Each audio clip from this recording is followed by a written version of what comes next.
FTP நேயர்களுக்கு வணக்கம். இன்று இந்த பரபரப்பான அரசியல் சூழல் ஐயா ரவீந்திரன் சார் நமக்கு நினைச்சிருக்கார். வணக்கம் சார். வணக்கம் வம்சி சார்.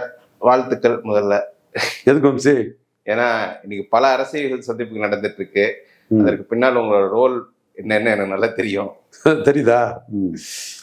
எடப்பாடி பழனிசாமிக்கும் முதன் பழனிசாமிக்கும் தெரிஞ்சா போதும். ஐயரும் நாடாரும் என்ன செய்ய முடியும்னு கேட்டார் இல்லையா முதன் பழனிசாமி ஐயா. தம்பி முதன் பழனிசாமிக்கு தெரிஞ்சா போதும். சொல்லுங்க. சரி, ஃபர்ஸ்ட் மீட்டிங்க்கு வரலாம். இது பிரேமலதாவே ஓப்பனா அக்செப்ட் பண்ண விஷயம். அவங்களே ட்வீட் போட்டிருந்தாங்க. ஆக்சுவலி நீங்க ரொம்ப நாளா அவங்க சந்திச்சு பேசிட்டு இருக்கீங்கன்னு தெரியும். ஆனா ஒரு 4 மாசத்துக்கு முன்னாடி தான் எப்போ அந்த எடப்பாடி ராஜ்யசபால நான் கொடுக்க சொல்லவே இல்லைங்க அப்படின்னு சொன்ன அப்புறம் அந்த போட்டோ போட்டாங்க. நான் பேசிட்டு இருக்கேன்னு இன்னைக்கு பிரேமலதா முதலமைச்சர் வீட்டிலேயே சந்திச்சு வந்தாங்க. ஸோ எப்படி பாக்குறீங்க பிரேமலதா ஸ்டாலின் சந்திப்பு? தேமுதிக திமுக அலையன்ஸ்ன்றது இடத்தால கன்ஃபார்மா? Political moves and counter moves தான். அதான் பொலிட்டிக்ஸ். அதுல தேமுதிகவோட பிரியாரிட்டி திமுக அலையன்ஸ் தான்.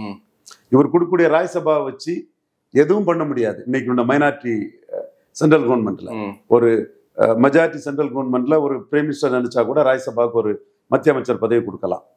ஏன் அன்புமணியே ராஜ்யசபா வச்சு எதுவுமே ஆகல. ஸோ ராஜ்யசபாங்கிறது இன்னைக்கு 240 உள்ள ஒரு லோக்சபா மெம்பர் ஒரு பிரதான கட்சிக்குள்ள பார்லிமெண்ட்ல எந்த பிரயோஜனம் இல்லாத ஒண்ணு.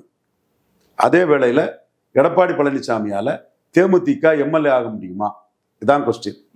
2019 எம்பி ஆக முடியல, 2024 எம்பி ஆக முடியல. அது நீங்க துல்லியமா பாத்தீங்கன்னா விழுப்புரம் சிதம்பரம் இங்க 36% வாக்கெடுத்த ரெட்டலையால கடலூர்ல தேமுதிகவுக்கு அதே 35-36% கொண்டு வர முடியல. 8-10% வாக்குகள் டவுன். அப்ப இப்படிப்பட்ட ஒரு சூழ்நிலையில எடப்பாடி பழனிசாமியை நம்பி எப்படி தேமுதிக எம்எல்ஏ ஆக முடியும்? முதல் கொஸ்டின். எடப்பாடி பழனிசாமிக்கு vote transferring capacity, seat converting capacity கிடையாதுன்னு நான் தெளிவா சொல்லிட்டு வந்தேன். என்னோட 13 நண்பர்கள் அதுக்கு மாறுபட்டு எடப்பாடி ஆவு புண்ணாக்கு அது இதுன்னு சொல்லிட்டு இருந்தாங்க.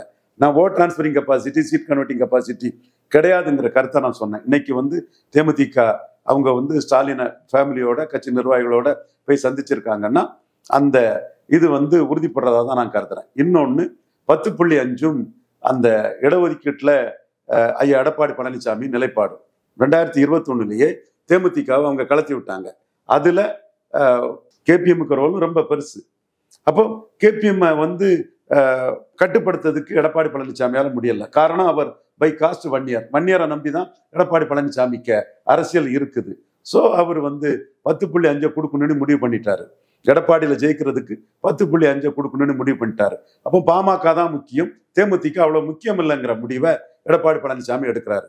அந்த சூழ்நிலையிலேயே ஒரு ஜாதிக்கு 10.5 கொடுத்த தவறுங்கிறத ஒரு எத்தனையோ தலைவர்கள் ஆணித்தரமா சொல்ல முடியாத போது பிரேமலதா அம்மையார் தெள்ள தெளிவாக அதை சொல்லி ஒரு துணிச்சலான தலைவர்னு கேப்டன் விஜயகாந்தோட வாரிசுன்னு அந்த இடத்துல நிரூபிச்சிட்டாரு.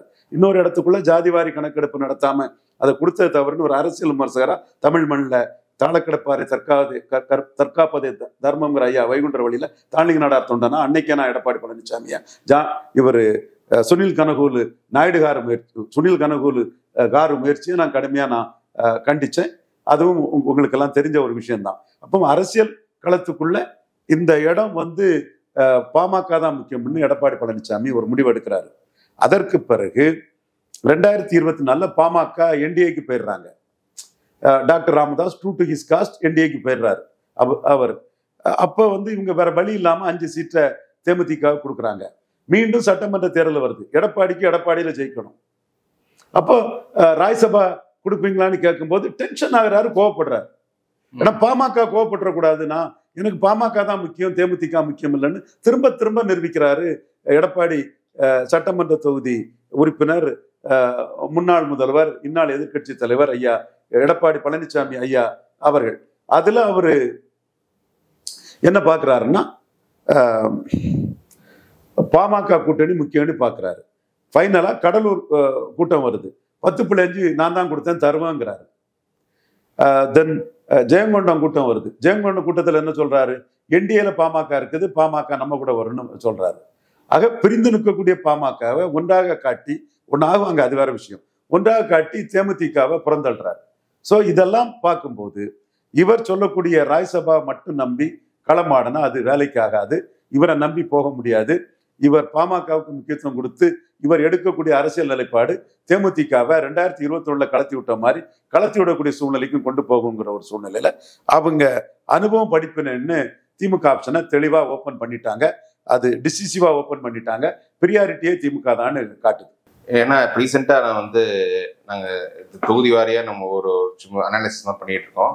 இதுல பார்க்கும்போது சேலத்திலேயே தேமுதிகவுக்கு நல்ல ஒரு பிரசன்ஸ் இருக்கு. சேலத்துல தேமுதிக அணி சேலத்திலே ஒரு பெரிய தாக்கத்தை ஏற்படுத்தக்கூடிய எடப்பாடிக்கு அந்த அளவுக்கு அவருக்கு அங்க அந்த அணி ஜெல் ஆகும்.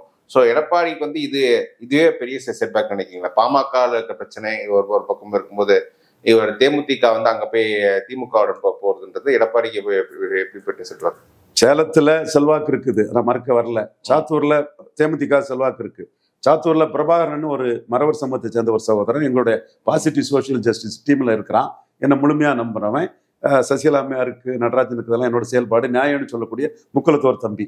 அந்த தம்பி என்ன சொல்றாருன்னா, இது விழுப்புரம் சிதம்பரம் இந்த இடத்துக்குள்ள 2021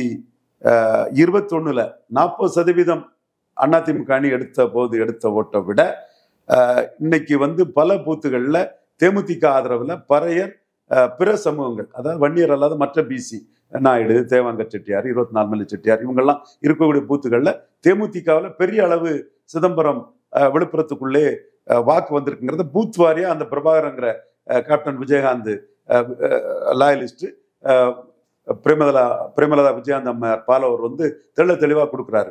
இவரு இந்த டீட்டெயில்ஸ் எனக்கு தொடர்ந்து கொடுத்துட்டு இருக்கிறாரு.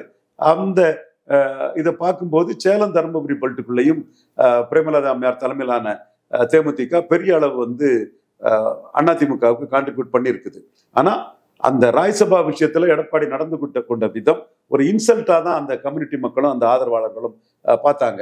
அதன் விளைவாக இன்னைக்கு அவங்க தேமுதிக அதிமுகவில் இடம் பெறலைன்னா நிச்சயமா அதிமுகவுக்கு குறைஞ்சபட்சம் 3% வாக்கு பாதிப்பு, மிக குறைஞ்சபட்சம் 2 to 3% வாக்கு உறுதியா பாதிப்புங்கிறத தமிழகம் முழுவதும் உறுதியா நம்மளால சொல்ல முடியும்.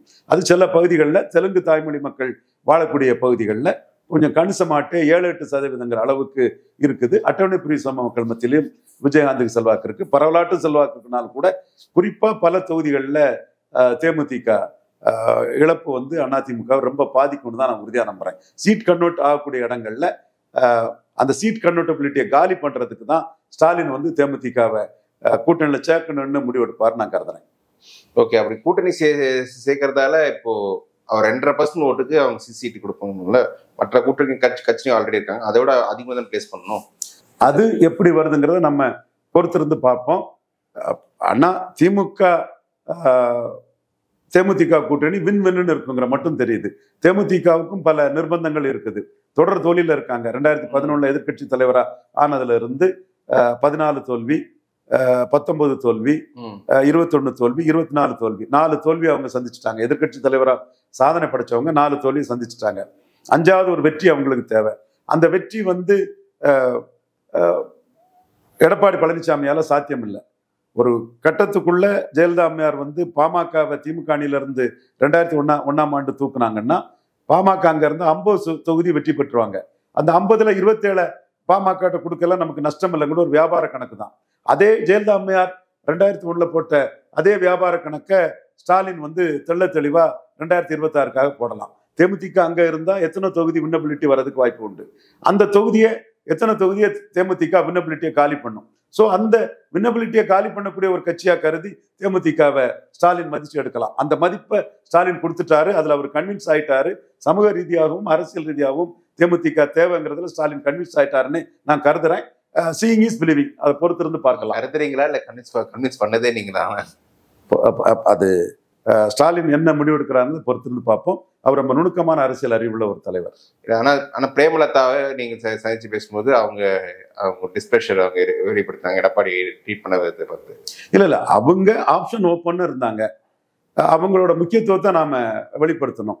அவங்க அதிமுகவுக்கு ஓட்டு கான்ட்ரிபியூட் பண்ணதெல்லாம் நம்ம தூத்துக்குடியில விளாத்திக்குளம், ஒட்டப்பிடாரம், கோயில்பட்டி, மற்ற நாடார் ஏரியாக்களும், அதே மாதிரி தென்காசியில இருந்து எல்லாமே வந்து அவங்களோட இதை பண்ணோம். என் கூட வந்த பத்திரிகை நிருபர்கள், என் நண்பர்கள் வந்து டேட்டா அனலிஸ்ட் வந்து மைக்ரோவா டேட்டாவா அவங்க முன்னாடி எடுத்து கொடுத்தாங்க. கொங்கு மண்டலத்துல திமுக 2021 தோல்வியடைந்த ஒரு பகுதி. அதுல வந்து ஸ்டாலின் எப்படி நீங்க ஃபர்ஸ்ட்லேயே சொல்லியிருக்கீங்க, ஸ்டாலின் வந்து கண்டிப்பா கொங்கு மண்டலத்துல வெற்றி காரணத்தை ரொம்ப முயற்சி பண்ணாரு. இப்ப அங்கேயும் தேமுதிகவோட கான்ட்ரிபியூஷன் பெருசா இருக்குன்னு நினைக்கிறாங்க. கண்டிப்பா செந்தில் பாலாஜியோட ஒர்க்ல உள்ளாட்சி தேர்தல், ஈரோடு கிழக்கு இதுல ஸ்டாலினோட ஆர்கனைசிங் இதுல இங்க நெகிரு இந்த சேலம் பகுதியிலையும் கோயம்புத்தூர் பகுதியில் செந்தில் பாலாஜியும் பணியாற்றினதுல அங்க வளர்ந்துருக்குது. செந்தில் பாலாஜி இன்றும் நுணுக்கமா அந்த பகுதியில ஸ்டாலினோட ஒரு தளபதியா நின்று பெரிய அளவு பணியாற்றி இருக்கிறாரு. இது வந்து ப்ரோ கொங்கு வேளாளர் பண்றதுக்கு செந்தில் பாலாஜி, முத்துசாமி, வெள்ளக்கோயில் சுவாமிநாதன், முத்துசாமி, இவங்கெல்லாம் இந்த ஒரு 4 அமைச்சர்கள், குறிப்பா செந்தில் பாலாஜி போன்றவங்க எல்லாம் பெரிய அளவுல இருக்கிறாங்க. இதுல தேமுதிகவுக்குள்ள வாக்கு வலிமையும் வந்து மேற்கு மண்டலத்துல போயர், ஒட்டர், அருந்ததியர் மக்கள் மத்தியில தேமுதிகவுக்கு கேப்டன் விஜயகாந்துக்கு ஒரு தனிப்பட்ட செல்வாக்கு அங்க இருக்குது. ஸோ அந்த செல்வாக்கு வந்து 2024 அதிமுகவுக்கு பல பூத்துக்களை வெளிப்பட்டிருக்கிறதும் தெரியுது. அது இன்னைக்கு திமுகவுக்கு ஒரு பிளஸ்ஸாக வரும். ஓகே சார், பிரதமர் வந்து எனக்கு எங்க கேள்வி ரொம்ப நன்றி சார். தேங்க்யூ.